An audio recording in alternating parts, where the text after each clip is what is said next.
Hi, this is Carrie Delano, VP of Strategic Partnerships with 24 Trauma. Today we're going to talk about exposures, specifically sharps.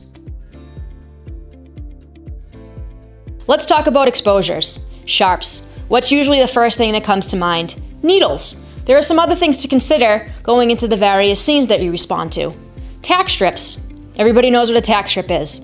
Holds a rug down along the edges of the room. You want to be aware of that. I've talked to a few detectives over the years who have actually been exposed to tack strips, pulling a bullet out of a wall, leaning down to steady themselves, and they've stuck themselves in the hand with a tack strip, and they're covered in blood. It's like being exposed to 200 hypodermic needles.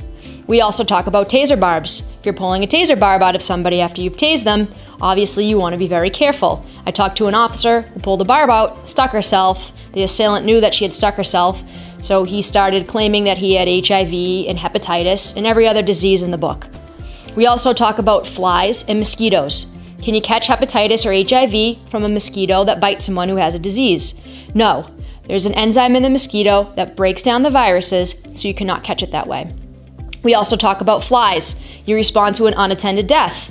You see those big fat flies buzzing around. They're like B-52s. They're so slow you can swat them right out of the air. You want to be aware of those. I've talked to a few detectives who have actually swallowed those flies. You know where they came from. You know they're full of body fluid. You do not want to ingest one of those flies. Make sure you have your mask on. Thank you for taking the time to watch this video. Remember, 24 Trauma is the preferred partner with law enforcement and first responders across New England. Please do not hesitate to call us with any questions that you may have.